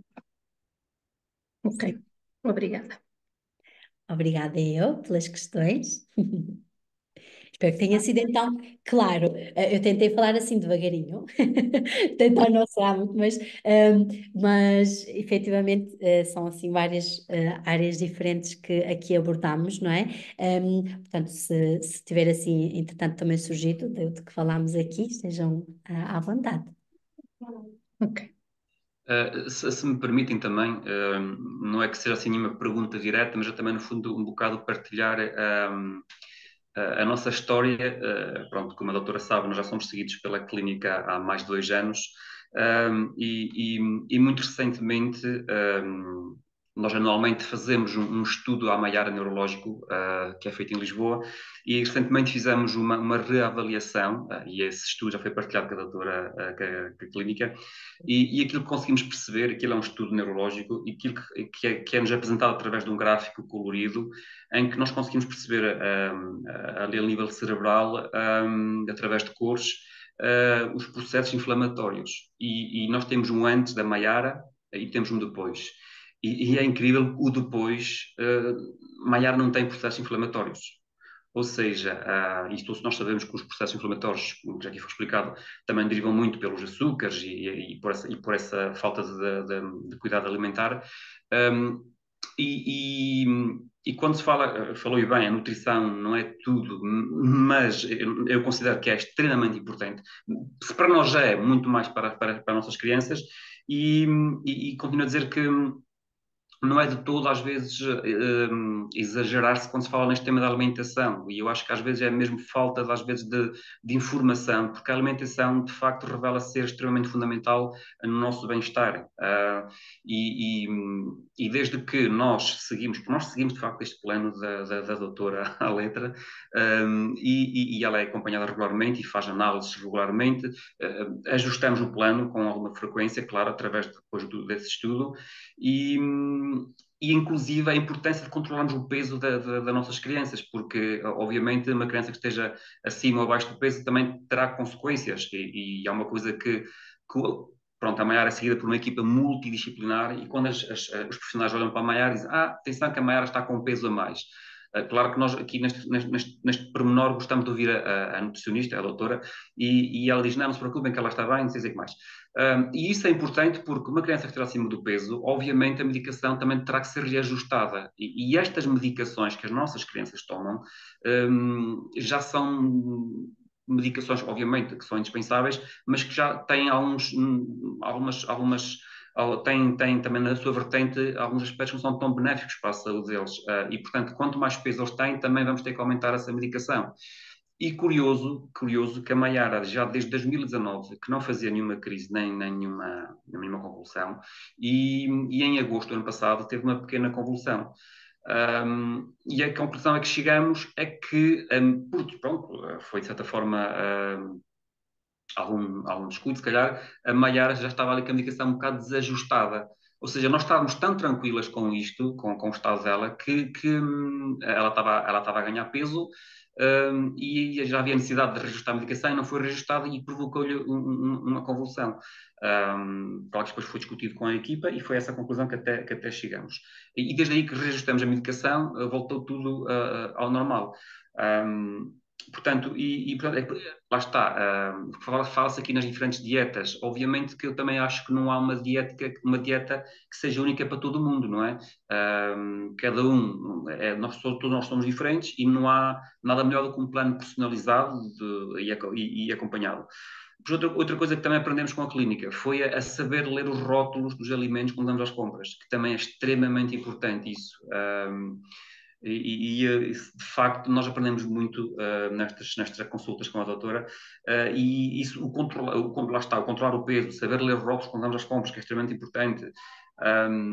Tudo isto parece que não, mas nós somos testemunhas que isto faz prova de facto, porque a Maiara já faz tratamento há 2 anos e tal, 2 anos e meio, quase 3, e não é pura coincidência, porque nós temos notado aos poucos a resposta dela em todos os aspectos. E, portanto, acho que para todas as famílias que estão aqui, claro que o tipo de dieta que a Maiara faz é uma dieta que dá mais trabalho fazer-se, é verdade, e é também um bocado mais cara, temos que ser honestos nesse ponto. A mãe também tem todo o cuidado de todos os dias preparar a comida fresca, mas dá resultados, e mesmo até quando vamos para fora ou quando vamos para qualquer sítio, temos sempre esse cuidado de não fugir da alimentação, porque obviamente a dieta que ela faz, nós às vezes temos ficado a dormir fora, porque estamos em consulta, o hotel não vai fazer aquele prato, nós temos a nossa própria, e então fazemos questão de não fugir dessa rotina. E quando vamos para festas de aniversário, claro, há os açúcares, e de facto nós não facilitamos. e achamos, pronto, que esta estratégia de facto tem trazido alguns resultados e não é de todo falarmos e insistirmos nisto, porque, claro que temos aqui várias crianças com idades diferenciadas, a Mayara tem 6 anos, começou com esta dieta com 3, se calhar será mais fácil implementar e incutir estes alimentos, porque obviamente, do que incutir se calhar uma criança com 15, 6 anos ou 12. Agora, há coisas que se calhar conseguimos retirar dessas crianças, ou reduzir açúcares, refrigerantes, lá está, temos que privilegiar as comidas do desembalar do que do descascar do que desembalar, não é? E acho que também é muito por aí. E todas estas informações que nós vamos recebendo com a clínica, inclusive a clínica, nós temos um plano em que ela nos enviam sempre atualizado, e em que inclusive nos dizem, olha, dá-lhe mais frutos vermelhos, dá-lhe mais estas, aliás, há lá frutas que eu nem conhecia, muito honestamente, e que e pronto, e frutas que até achava que a Maiara não ia gostar, e ela adora. O abacate, por exemplo, que é uma fruta extremamente rica, eu honestamente tenho alguma recusa ao abacate, e lá está, é como a doutora disse. Então, mas a criança não come sopa, mas os pais comem. Também é por aqui, precisamente, não é? E, portanto, se eu não como abacate, eu não vou comprar abacate para casa para os meus filhos. Lá está, é um erro, não é? É um erro. E a Maiara é dos pratos que mais gosta, é uma boa sobremesa, um bom prato de abacate. Portanto, acho que sim, não devemos de todo descurar isto e quem puder consultar-se com uma nutricionista, porque de facto traz muitos resultados. Obviamente isto não é a fórmula para todos os nossos problemas, mas acho que se puder evitar alguns, e a nós, sinceramente, não tenho dúvidas que evitou, portanto, é a sugestão que eu posso deixar. Mas olha, Cláudio, ficas a saber que a maioria das crianças gosta de abacate. Os pais é que estão.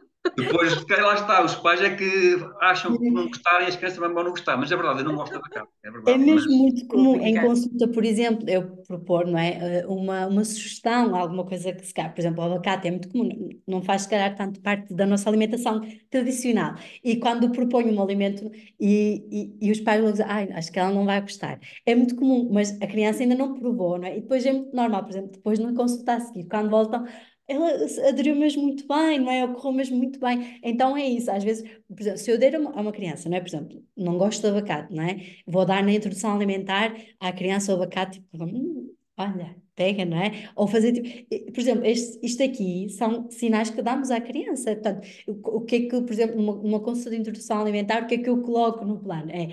Termos uma atitude positiva, por exemplo, que bom, não é? Olha este alimento. Portanto, fazemos porque a criança, no fundo, na introdução alimentar, por exemplo, é normal que numa fase inicial não aceite logo um alimento e que, se os pais comerem primeiro, que ela aceite.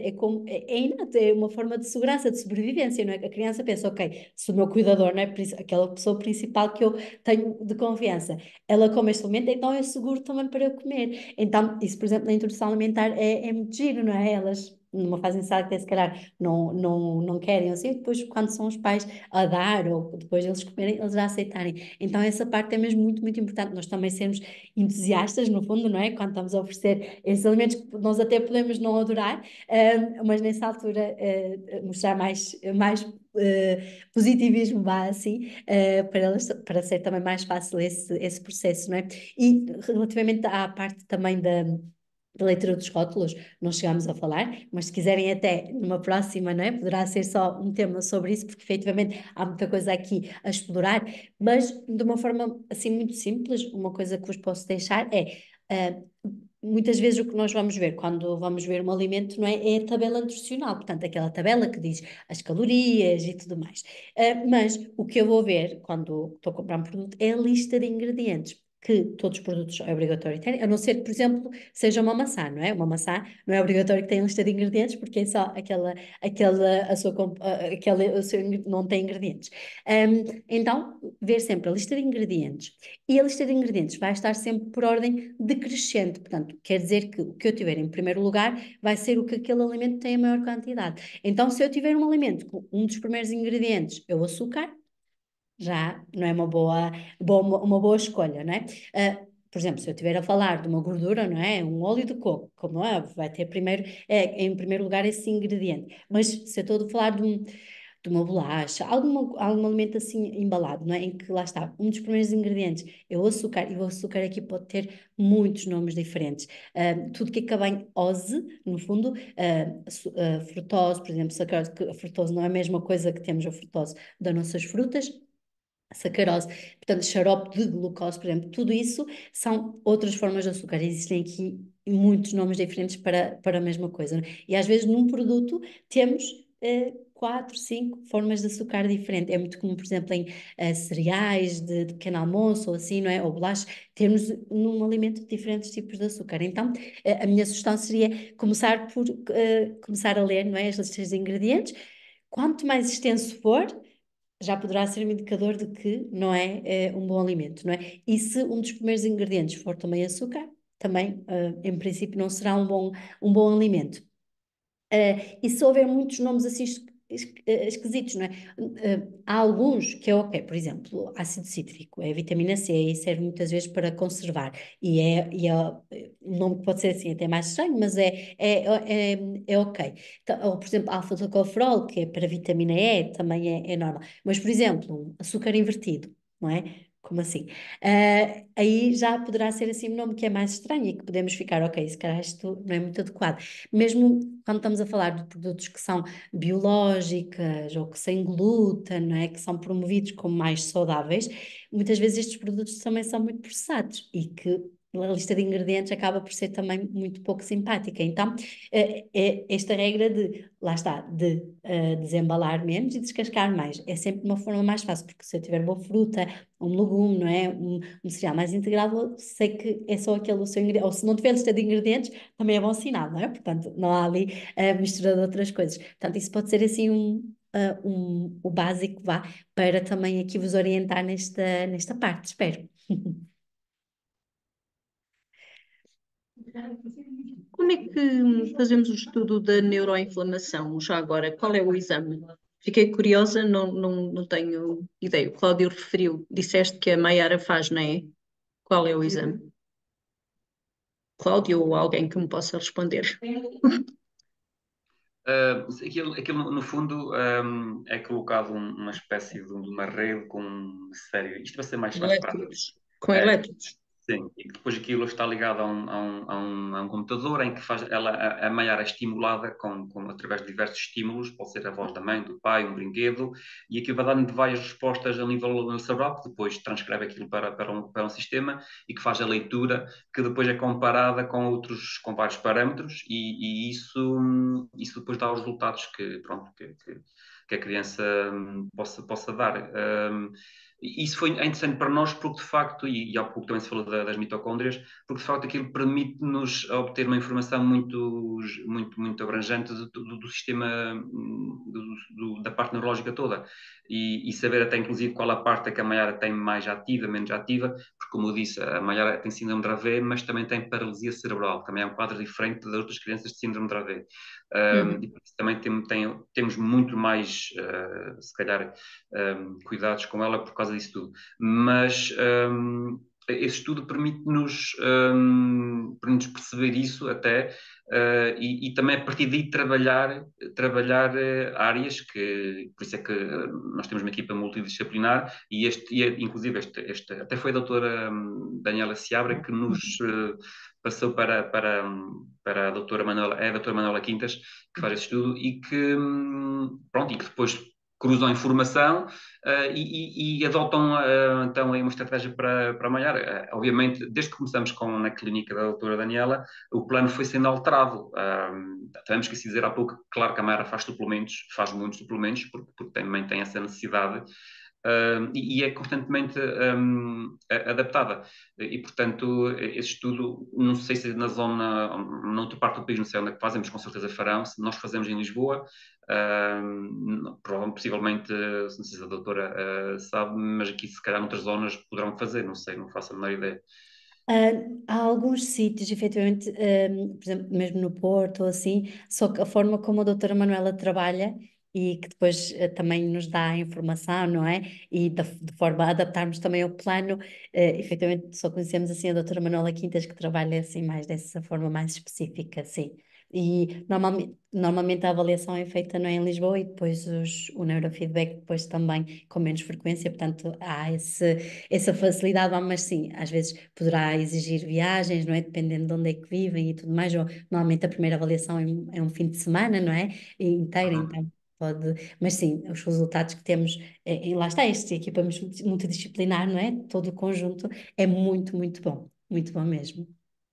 Há também acrescentar que a importância da nutrição, a Maiara, ela fizemos e continua a fazer um tratamento a nível de hormonas, hormonal, que é feito em Espanha. E uma das coisas que o médico nos disse logo foi que era importante a base alimentar, e até nos pediu para saber o que é que ela estava a fazer, porque fazer esse tratamento e não ter um cuidado alimentar adequado não iria surtir efeito, lá está, devido aos tais processos inflamatórios. Ou seja, isto no fundo lá está para dizer que de facto a alimentação mexe com toda uma equipa, não é? Portanto, mais uma vez, é só para salientar essa importância. E também me esqueci de dizer que a Maiara, obviamente, muitas vezes fala-se, dá-se-lhe um bife, ok, mas um bife quê? Um bife de que tamanho? Até nisso nós temos, e a doutora explica-nos isso, até nisso nós medimos, nós pesamos, há alimentos que nós pesamos para a Maiara. Nós não vamos dar, por exemplo, um naco de vitela, porque seria demasiado para ela, não é? E então, até nisso temos esse cuidado, porque de facto, lá está, nós achamos que não tem interferências, mas na prática tem, e nós percebemos isso porque acabamos também por seguir esses dados estatísticos, que depois também nos fornecem, que nos informam, e portanto daí toda essa importância. Mas lá está, se depois também quiserem, nós depois colocamos no grupo estes contactos todos para quem possa estar interessado, porque acho que sim, que seria muito importante. Sim, sim. Uhum.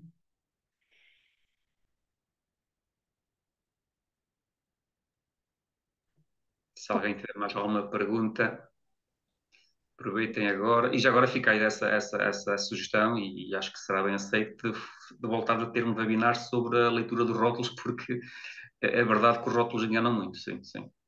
Sim.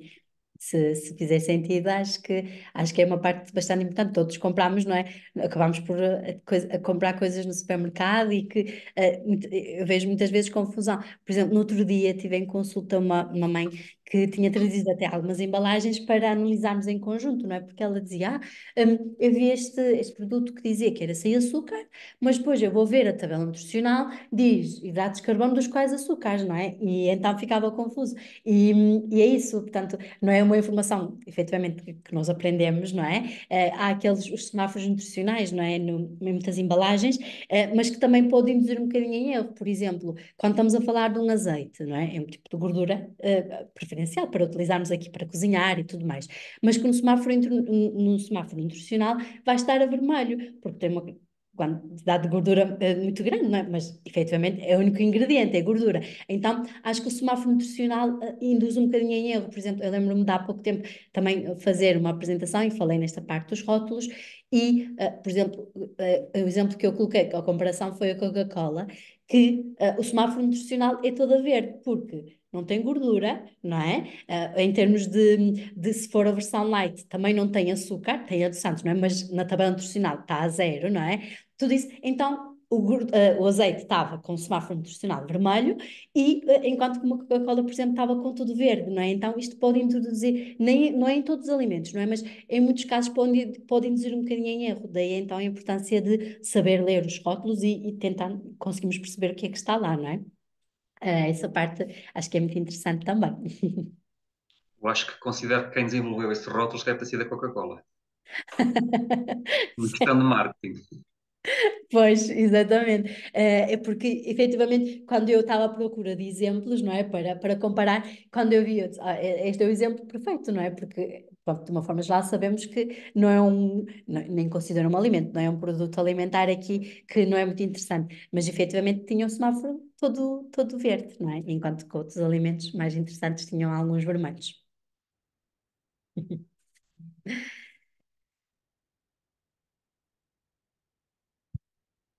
Se calhar encerramos, não é? Se não temos aqui mais perguntas, mais intervenções, não? Então agradecemos Sofia e Rui. Não, estou a ver-vos aí chegar para a frente no monitor. Não. Não, são só, boa tarde. São só gestos aqui para gerir a forma de visualização. Está bem. Obrigado pelo cuidado. No entanto, já estamos aqui a discutir uma eventual consulta na vossa clínica. Não, que bom. Somos aqui de perto, portanto. Já percebemos que é à beira do Corte Inglês, não é? É muito pertinho, sim, a Pronto, clínica. ok. À beira da Decathlon, por isso é fácil de lá chegar. É, Ok. É muito fácil. Provavelmente iremos agendar uma consulta, porque o caso da Matilde, se calhar comparado com outros, ela tem efetivamente alguma seletividade alimentar, tem picos em que come muito bem e é tudo muito tranquilo, tem outros que recusa tudo e mais alguma coisa, mas ela tem um peso muito baixo. E há determinados alimentos que são mesmo muito complicados de introduzir, por exemplo, fruta. Fazê-la comer uma peça de fruta é extremamente difícil. Até uma simples banana, que à partida não existe tanto esforço, já chegou a comer e agora diz que não, não come, não quer nem pensar. E a fruta é essencial, não é? Sim, claro. E é extremamente difícil fazê-la comer uma peça de fruta, a não ser passada, como ela diz muitas vezes, quer fruta com iogurte, que basicamente é fruta cozinhada e misturada com o iogurte, e é assim que ela come a fruta. Só que isto, por exemplo, em lanches escolares, é impossível, não é? Não dá para ela ter uma fruta com iogurte na escola, porque depois há uma particularidade, é que ela só a come quentinha. Portanto, com um iogurte, mas quentinho. Pois, claro. Portanto, E vários desafios, não é? Claro. sim, sim, sim, sim. Não temos tantas preocupações ao nível do açúcar, porque não é de todo um alimento que ela prefira. Bolos, o único doce que come, mas é tão pouco, é o chocolate, não é? De resto, mas em quantidades mínimas. Uhum. Não é essa a nossa preocupação, mas pronto, agendaremos uma consulta para falar Sim, melhor do caso sim. dela.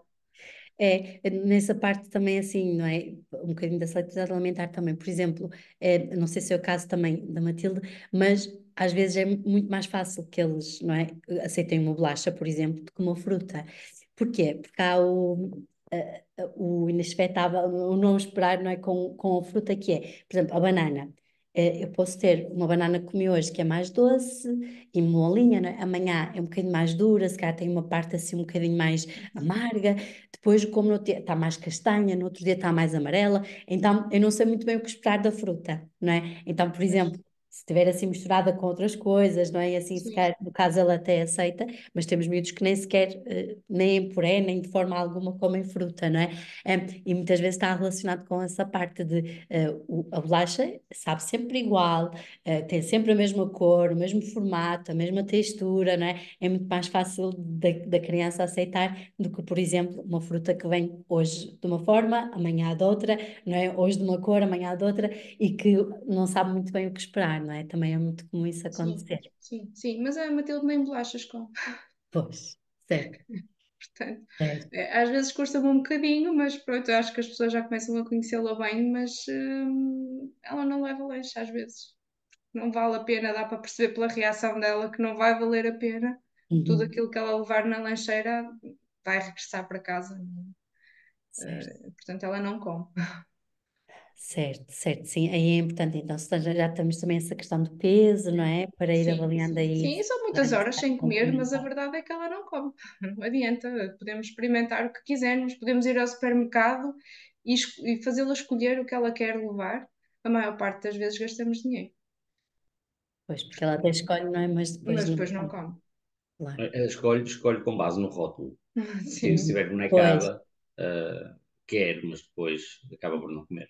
claro, claro, faz sentido, sim, sim. Pronto, no que podemos ajudar, então espero aqui sim. que seja possível, também disponha. Ok, Obrigado. obrigada.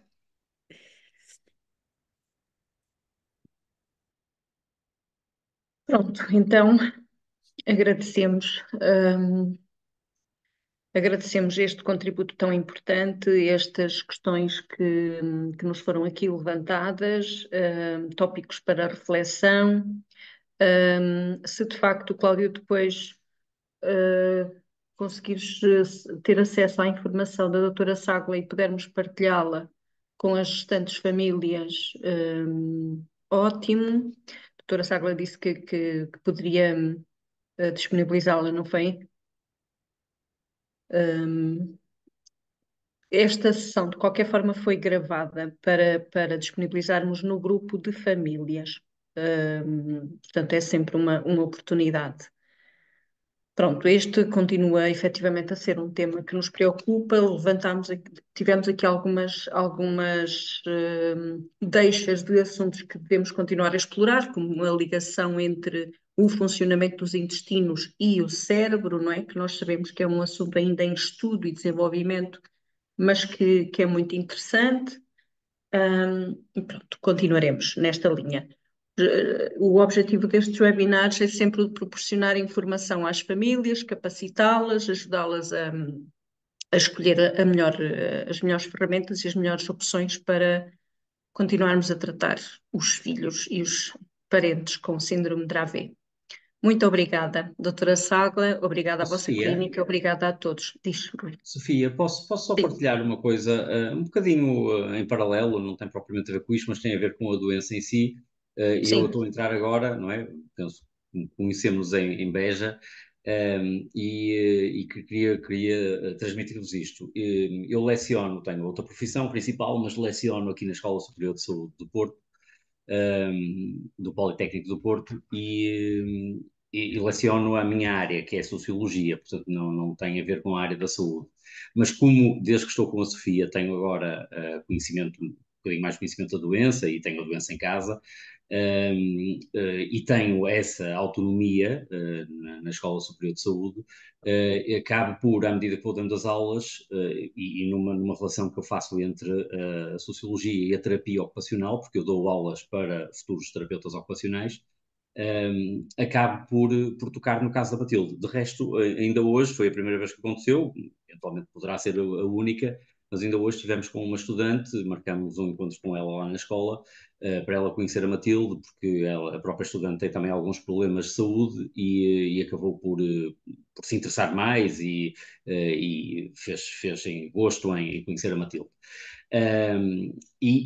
À medida que vou falando nas aulas do caso que tenho em casa para estabelecer uma relação entre as matérias que estou a dar e potenciais casos que aqueles futuros profissionais podem encontrar, acabo por também passar esta doença. Portanto, em relação ao desconhecimento que a doença ainda vai tendo, à raridade da doença, etc., eu estou a dar aqui o meu contributo para que futuros terapeutas ocupacionais comecem desde o primeiro ano, na licenciatura, a ter um contacto com a doença. Depois, claro que isto depende da curiosidade de cada um, depende do fundamento de cada um, depende daquilo que lhes aparecer pela frente, mas pelo menos já estou a fazer também a minha parte no que toca à divulgação de uma doença que existe, das complicações que tem, da forma como a terapia da fala, a terapia ocupacional, a nutrição, o serviço social, a psiquiatria, os médicos, os enfermeiros podem estabelecer aqui uma relação